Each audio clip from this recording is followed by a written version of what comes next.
வணக்கம், நான் Vasuki, voice of Vasuki.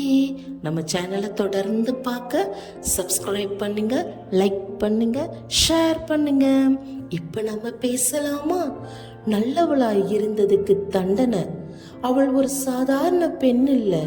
யாராவது ஹெல்ப் கேட்டா இல்லைன்னு சொல்லவே தெரியாதவள். யாருக்கு என்ன பிரச்சனைனாலும் முதல்ல ஓடி போவது அவதான். அவள் டைம், அவள் எனர்ஜி, அவள் மனசு எல்லாமே பிறருக்காகத்தான்.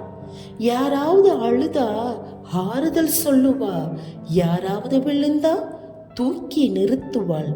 யாருக்கு உதவ வேண்டிய நேரம் வந்தாலும் அவள் எப்போதும் அவைலபிள். ஆனா அவளுக்கு உதவி வேண்டிய நேரம் வந்தா யாருமே இல்லை. அவள் ஸ்லோலி புரிஞ்சுக்க ஆரம்பிச்சா. அவளை தேடி வர்றது அவளோட நல்ல மனசுக்காக இல்லை, அவர்களுடைய தேவைக்காக. அவள் கொடுத்ததையெல்லாம் வேல்யூ பண்ணவே இல்லை. அவள் டைமையும் அவள் கேரையும் சாதாரணமாக எடுத்துக்கிட்டாங்க. அதிலும் கஷ்டமா இருந்தது என்னன்னா, அவள் இல்லைன்னு சொல்லாததால எல்லாரும் அவளை யூஸ் பண்ண ஆரம்பிச்சாங்க.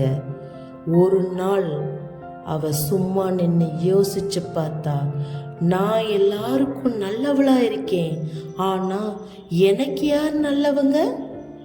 நான் எல்லாரையும் பார்த்துக்கிறேன், ஆனா என்னை யார் பார்த்துக்கிறாங்க? அப்போதான் அவளுக்கு புரிஞ்சிச்சு, நல்லவளா இருக்கிறது தவறில்லை, ஆனா உன்னை நீ மறந்துட்டா அதுதான் பெரிய தவறுன்னு. அந்த நாள்ல இருந்து அவள் மாற ஆரம்பிச்சா.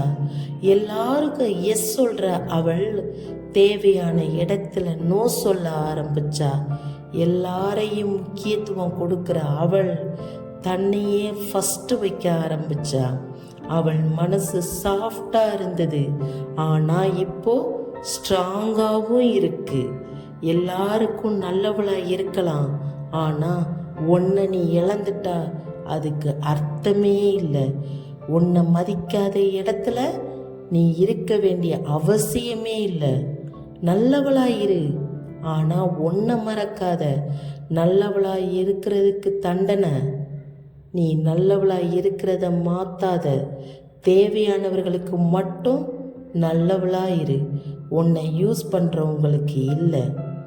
வலிமையாக இருக்க விரும்பினால் தொடர்ந்து இருப்போம்.